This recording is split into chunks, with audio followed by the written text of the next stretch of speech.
آج میں آپ کو اپنے گاؤں کا ایک لرزہ خیز واقعہ سنانے جا رہا ہوں جسے سن کر آپ کے رونگٹے کھڑے ہو جائیں گے، لیکن میں تو اس واقعے کا چشمے دید گواہ تھا۔ آپ کو سنتے ہوئے خوف طاری ہو جائے گا، تو پھر سوچیں کہ میں نے جو اپنی آنکھوں سے یہ واقعہ ہوتے دیکھا تو اس وقت میری خوف کا کیا عالم ہوگا۔ صرف میں ہی نہیں، گاؤں کے تمام افراد جس نے یہ واقعہ دیکھا، ان کی حالت غیر تھی خوف کے مارے۔ لیکن تمام گاؤں والے جو یہ سب دیکھ چکے تھے، آج سب وہ اپنی قبروں کے اندر ہیں۔ صرف میں ایک آخری انسان بچا ہوں جس نے یہ واقعہ اپنی آنکھوں سے دیکھا تھا، اور آج میں اپنے ہاتھوں سے یہ واقعہ قلم بند کرنے جا رہا ہوں اور آپ کو سنا رہا ہوں۔ شاید میں کل رہوں یا نہ رہوں، اس لیے اس واقعے کو انسان کی عبرت کے لیے سنا رہا ہوں۔ امید ہے سب کو اس سے عبرت حاصل ہوگی۔ میں جوانی میں ہی 5 وقت کا نمازی تھا، کبھی بھی کوئی نماز قضا نہیں کی تھی۔ خاص کر فجر کی نماز تو میری سب سے پسندیدہ نماز تھی، جس کے لیے میں خاص اہتمام کر کے مسجد جایا کرتا تھا۔ صبح سویرے صبح پرندوں کی آواز اور تازہ ہوا بہت لبھاتی تھی، اور ایسے میں خدا کی قربت، نماز کا سکون، یہ وہ وقت تھا جب میں بہت خوش رہا کرتا تھا۔ ہمارے گاؤں کا ماحول بھی بہت اچھا تھا، سب ہنسی خوشی رہ رہے تھے، کبھی بھی کوئی عجیب بات نہیں ہوئی تھی ہمارے گاؤں میں۔ لیکن ایک دن ایک عجیب واقعہ پیش آیا، لیکن یہ صرف ایک دن کی بات نہیں تھی، یہ اس واقعے کی شروعات تھی۔ پھر اس کے بعد یہ سلسلہ چل نکلا اور گاؤں والوں کا سکون غارت ہو گیا۔ ہمارے گاؤں کا جو ایک خوشگوار ماحول تھا، اس واقعے کے بعد وہ پہلے جیسا نہیں رہا۔ یہ ایک ایسا واقعہ تھا جس نے سب کا دل دہلا کر رکھ دیا تھا۔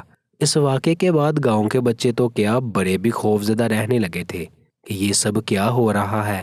ایسی ہی ایک سہانی صبح تھی، میں سویرے اٹھا اور مسجد کی طرف چل پڑا فجر کی نماز کے لیے۔ دسمبر کا مہینہ تھا، اندھیرا تھا، ابھی تک روشنی ہونے میں کافی وقت تھا۔ میں فانوس اٹھائے مسجد کی طرف رواں دواں تھا۔ سردی تو بہت زیادہ تھی، لیکن نماز کے لیے جاتے ہوئے مجھے اتنی مسرت ملتی تھی کہ مجھے سردیاں گرمی سے فرق نہیں پڑتا تھا۔ میں گاؤں کے انہی راستوں پر چل رہا تھا جہاں سے میں روزانہ گزرتا تھا۔ میرے گھر سے مسجد تھوڑا دور تھی۔ مجھے اس بات کی خوشی تھی کہ نماز کے لیے مجھے بہت زیادہ چلنا پڑتا ہے، اس سے میری نیکیوں میں مزید اضافہ ہوگا۔ میں خوشگوار موڈ میں چلتا جا رہا تھا کہ اچانک مجھے ٹھوکر لگی اور میں گرتے گرتے بچا۔ میں نے دیکھا، مجھے لگا شاید کوئی پتھر ہے، لیکن پتھر نہیں تھا، بلکہ وہ تو ایک عورت تھی، ایک جوان اور خوبصورت عورت۔ فانوس کی روشنی میں مجھے اس کا خوبصورت چہرہ نظر آیا، لیکن وہ اس حالت میں پڑی ہوئی تھی کہ اسے دیکھ کر میں پریشان ہو گیا تھا۔ وہ سڑک کے بیچوں بیچ بے ہوشی کی حالت میں پڑی ہوئی تھی، لیکن سب سے حیرت کی بات یہ تھی کہ اس کا پیٹ بڑا ہوا تھا، جیسے کہ 9 ماہ کی کوئی حاملہ عورت ہو۔ اسے دیکھ کر میں نے اندازہ لگایا کہ وہ حاملہ ہے، اور شاید اسی وجہ سے اس کی یہ حالت ہوئی ہے۔ لیکن یہ عورت آئی کہاں سے؟ یہ ہمارے گاؤں کی تو ہرگز نہیں تھی، اور ہمارے گاؤں کی عورت بھلا سڑک کے بیچوں بیچ اس حالت میں کیوں پڑی ہوگی؟ اس لڑکی کی حالت قابل رحم تھی۔ میں اس وقت اکیلا تھا، آس پاس بھی کوئی نظر نہیں آ رہا تھا، اور مسجد تھوڑی سی دور تھی۔ میں پریشان ہو گیا کہ اب کیا کروں۔ میں نے اسے اٹھانے کی کوشش کی، لیکن یہ مجھ سے نہ ہو سکا۔ مجبور ہو کر میں جلدی سے مسجد میں آیا، جہاں پر نمازین جمع ہو چکے تھے۔ میں نے کہا کہ تم سب میری مدد کو آؤ، ایک عورت کو ہماری مدد کی ضرورت ہے۔ میری بات سن کر سب فوراً مدد کو آئے۔ ہم نے کسی طرح اس عورت کو اٹھایا اور گاؤں میں موجود ڈیرے پہ لے آئے اور 4 پائی پر لٹا دیا۔ گاؤں کی دائی کو بلایا اور کچھ عورتوں کو بلایا تھا کہ وہ اس کی حالت کا اندازہ لگا سکے۔ اس عورت کی حالت دیکھ کر لگ رہا تھا کہ اس کی حالت بہت نازک ہے اور وہ زندہ نہیں رہ سکتی۔ تمام لوگ آہستہ آہستہ جمع ہو گئے اور اس عورت کو دیکھنے لگے۔ دائی نے کہا کہ اس کے پیٹ میں مردہ بچہ ہے اور یہ خود بھی نہیں بچ سکتی، اور تھوڑی ہی دیر میں وہ عورت مر گئی۔ ہم سب گاؤں والوں کو بہت افسوس ہوا۔ وہ کون تھی، کہاں سے آئی تھی، کچھ معلوم نہیں تھا۔ کبھی کسی نے اسے یہاں پر دیکھا بھی نہیں تھا۔ پورے گاؤں میں یہ خبر جنگل کی آگ کی طرح پھیل چکی تھی۔ سارا دن سب کو اس عورت کے مرنے کا افسوس رہا، اور یہی موضوع زیر بحث رہا ہر گھر میں۔ ڈیرے میں بس اسی عورت کی باتیں تھی کہ یہ سب کیا تھا۔ اس وقت گاؤں کا ماحول بالکل ہی سادہ سا تھا، لوگ بھی بالکل سادہ سے تھے۔ نہ موبائل کا زمانہ تھا، نہ ٹیکنالوجی، کچھ بھی نہیں۔ خط و کتابت کے ذریعے رابطے ہوتے تھے، مہینوں کسی سے بات نہیں ہو پاتی تھی۔ اگر کوئی شہر سے باہر ہے تو ایک ٹیلی فون کرنے کے لیے میلوں دور جا کر شہر سے فون کرنا ہوتا تھا۔ اگر کسی سے بات کرنی ہو تو ایک فون کال کا خرچہ بھی بہت زیادہ ہوتا تھا۔ دن یوں ہی گزر گیا، رات ہوگی اور پھر صبح ہوئی، لیکن ایک پھر آزمائش ہم گاؤں والوں کے لیے تیار تھی۔ ایک دوسری جگہ سے عورت اسی حالت میں ملی اور وہ بھی 9 ماہ کی حاملہ تھی۔ گاؤں والے اسے پھر سے بچانے کی کوشش کرنے لگے، لیکن وہ بھی مر گئی۔ تو عجیب سا ماحول پیدا ہو گیا تھا پورے گاؤں میں۔ کل ہی ایک عورت مری، وہ بھی اسی حالت میں تھی، اور آج پھر سے اسی حالت میں ایک اور عورت مر گئی۔ عجیب سا خوف و ہراس گاؤں میں پھیل چکا تھا۔ یہ سب کیا ہو رہا تھا، کسی کو کچھ سمجھ نہیں آ رہا تھا۔ گاؤں کے لوگ بالکل سادہ لوگ تھے، وہ معاملے کی تہہ تک نہیں جا سکتے تھے۔ کوئی کہتا تھا یہ چودھریوں کا کام ہے، تو کوئی کہتا تھا کہ کسی پیر بابا کا کام ہے یا کسی جادوگر کا۔ ہر کوئی اپنی قیاس آرائیاں کر رہا تھا، لیکن مسئلہ صرف یہ تھا کہ صرف حاملہ عورت ہی کیوں گلی میں بے ہوش پڑی ملتی ہے اور پھر وہ مر جاتی تھی۔ اور عجیب بات یہ تھی کہ وہ 9 ماہ کی ہے۔ حاملہ عورتیں دونوں کے بچے پیٹ میں ہی مردہ تھے۔ دونوں عورتوں میں یہی ایک مماثلت تھی۔ ابھی گاؤں والے پوری طرح سے سنبھلے ہی نہیں تھے۔ اگلی صبح ایک عورت اسی حالت میں ملی اور وہ بھی مر گئی۔ اب سب حقیقی معنوں میں پریشان ہو گئے تھے۔ یہ عورت ایک جگہ سے نہیں ملتی تھی کہ کوئی جاسوسی کرتا۔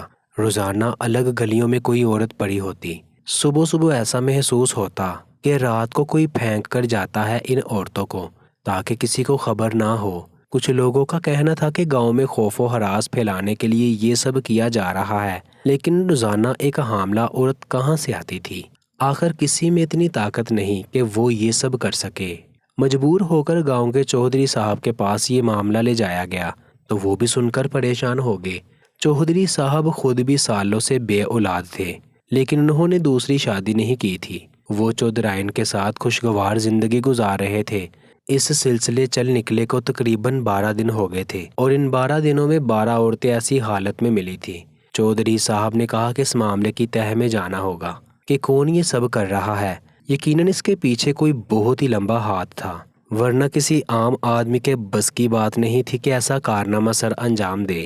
چودھری صاحب نے کہا کہ کسی کو کانوں کان خبر نہیں ہونی چاہیے۔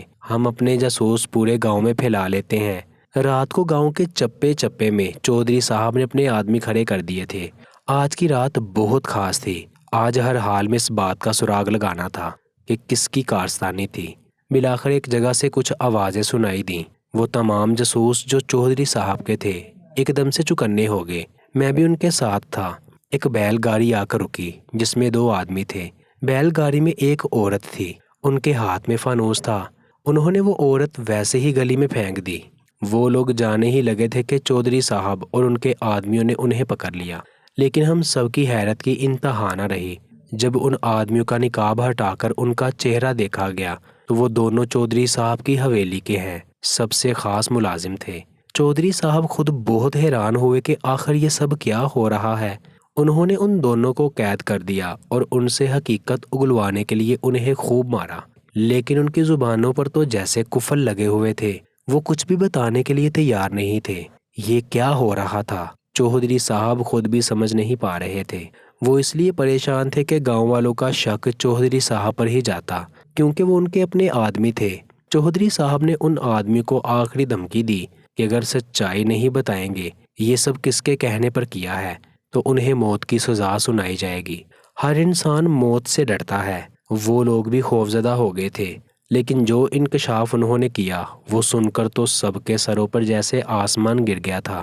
کوئی اتنا سفاک بھی ہو سکتا تھا؟ یہ کس کی کارستانی تھی؟ اس کا نام سن کر تو چودھری صاحب کو خود بھی یقین نہیں آ رہا تھا کہ ان کے گھر کا بھیدی تھا جو لنکا ڈھا رہا تھا، یعنی کہ یہ سارا کام چودھرائن کا تھا۔ چودھری صاحب نے تمام گاؤں والوں کے سامنے چودھرائن کو بلایا اور انصاف کا سارا معاملہ کیا۔ چودھری صاحب انصاف پسند تھے، اس لیے سب کچھ گاؤں والوں کے سامنے ہی کرنا چاہتے تھے۔ اگر گنہگار ان کے گھر کا ہو، ان کا رشتہ دار ہو، تب بھی وہ اسی کے ساتھ کسی قسم کی رعایت نہیں کرتے تھے۔ انہوں نے تمام گاؤں والوں کے سامنے چودھرائن کو بلایا اور کہا کہ تمہارا گناہ سامنے آ گیا ہے، اب بتاؤ کہ تم نے یہ سب کیوں کیا۔ سب نے دیکھا کہ چودھرائن کا پریشانی سے برا حال تھا۔ وہ اپنا گناہ قبول کرنے پر تیار نہیں تھی۔ بالآخر اس کی ملازمہ بول پڑی۔ ملازمہ نے کہا کہ چودھری صاحب اسے اپنے ساتھ لے کر جاتی ہے ایک پیر بابا کے پاس۔ اس پیر بابا نے چودھرائن سے کہا کہ تم 40 حاملہ عورت کی قربانی دے دو، تب تمہیں اولاد ہوگی۔ اسی مقصد کے لیے الگ الگ علاقوں سے چودھرائن کے آدمی 9 ماہ کی حاملہ عورتوں کو لے کر آتے تھے اور روزانہ ایک عورت کو زہر دے کر اس کی جان لے کر اسے پھینک دیتے تھے۔ ابھی صرف 12 عورتوں کے ساتھ ہی یہ سب ہوا تھا۔ چودھرائن کو 40 کا ہنسا پورا کرنا تھا۔ یہ ایک طرح کا چلہ تھا جو پیر بابا نے بتایا تھا۔ ملازمہ کی بات سن کر تو سب گاؤں والوں کی روح لرز گئی تھی۔ یہ کیسی قربانی تھی؟ اپنی اولاد حاصل کرنے کے لیے دوسروں کی اولاد کی قربانی۔ اور سب حیران تھے کہ چودھرائن اپنی اولاد کی خواہش کے پیچھے اتنی اندھی ہو چکی تھی کہ اس سے فرق نہیں پڑتا تھا کسی کی جان لینے سے۔ کتنی آسانی سے اس نے عورتوں کو زہر دے دیا تھا نا۔ صرف عورتیں بلکہ ان کے پیٹ میں پلنے والے بچے بھی۔ چودھری ان کو نظر نہ آئے۔ اس انکشاف پر تو چودھری صاحب حیران و پریشان تھے۔ چودھری صاحب دوسری شادی کرنا چاہتے تھے، شاید اس لیے چودھرائن نے یہ سب کیا۔ پہلے کبھی چودھری صاحب نے دوسری شادی کی بات نہیں کی تھی، لیکن شاید خاندان کے دباؤ میں آ کر انہوں نے دوسری شادی کا فیصلہ کیا تو چودھرائن سے یہ بات برداشت نہ ہوئی۔ اولاد کے حصول کے لیے اور سوتن سے بچنے کے لیے اس نے ایک جعلی پیر بابا کی باتوں میں آ کر 12 جانیں لے لی۔ نہ صرف 12 بلکہ ان کی کوکھ میں پلنے والے 12 بچوں کی بھی جانیں لی۔ یہ ایسا دل دہلا دینے والا واقعہ تھا جسے سن کر تمام گاؤں والوں کے رونگٹے کھڑے ہو گئے تھے۔ شیطان نہ صرف پیر بابا بلکہ جرائم پر بھی اس قدر حاوی ہو چکا تھا کہ اسے فرق ہی نہیں پڑ رہا تھا کہ وہ جو کر رہی ہے وہ کس قہر خدا کا باعث ہے۔ چودھرائن کو تو سزا سنانی ہے چودھری صاحب نے، لیکن اس سے پہلے اس پیر بابا کو لایا گیا جس نے یہ سب کرنے کو کہا تھا، اور پیر بابا نے اس زیور کے بدلے یہ عمل کرنے کو کہا، اور چودھرائن کا ارادہ تھا کہ چودھری صاحب کو کہیں گے کہ ان کا زیور چوری ہو گیا۔ پنچایت ڈھائی گئی اور دونوں کو سزا سنائی گئی۔ اس وقت گاؤں کے مسئلے گاؤں میں ہی حل کیے جاتے تھے اور جو پنچایت کا فیصلہ ہوتا تھا وہی سب کو ماننا ہوتا تھا۔ اس وقت نہ پولیس ہوتی تھی نہ عدالت، بس فیصلہ صرف چودھری صاحب کا ہوتا تھا۔ پولیس تک یہ خبر جاتی ہی نہیں تھی۔ پنچایت نے فیصلہ دیا کہ پیر بابا اور چودھرائن دونوں کو زہر پلایا جائے تاکہ انصاف کا معاملہ ہو سکے۔ یہ سن کر دونوں کی روح لرز گئی۔ پیر بابا نے کہا کہ اس کا کوئی قصور نہیں ہے، چودھرائن نے اسے مجبور کیا تھا، اور زہر کا سن کر چودھرائن بھی خوفزدہ ہو گئی۔ اس نے کہا کہ پیر بابا کی غلطی ہے۔ دونوں ایک دوسرے پر الزام تراشی کرنے لگے، لیکن ان کی ایک نہ سنی گئی اور پنچایت کے فیصلے کے مطابق دونوں کو زہر دے دیا گیا۔ یہ ہمارے گاؤں کا ایک ایسا دل دہلانے والا واقعہ تھا جو آج بھی بزرگوں کے ذہنوں پر نقش ہے۔ گاؤں کے بچوں کو بھی یہ کہانی آج سنائی جاتی ہے تاکہ وہ عبرت حاصل کرے۔ خاص کر گاؤں کی بے اولاد عورتوں کو یہ قصہ سنایا جاتا ہے تاکہ ان کا نفس انہیں کچھ غلط کرنے پر مجبور نہ کرے۔ آج بھی اس واقعے کو یاد کرتا ہوں تو میرے رونگٹے کھڑے ہو جاتے ہیں۔ آج میری عمر 90 سال کے قریب ہے، لیکن میرے ذہن میں یہ واقعہ آج بھی اسی طرح تر و تازہ ہے۔ سوچتا ہوں کہ اولاد کی خواہش انسان سے کیا کچھ نہیں کرواتی۔ سچ کہتے ہیں اولاد اور مال فتنہ ہے۔ اللہ سب کو اس طرح کے فتنے سے محفوظ کرے اور ہمیں ایسی اولاد دے جو ہماری مغفرت کا باعث بنے۔ پیارے دوستو، مزید اچھی ویڈیوز کے لیے آپ ہمارے چینل کو سبسکرائب کر لیں۔ شکریہ۔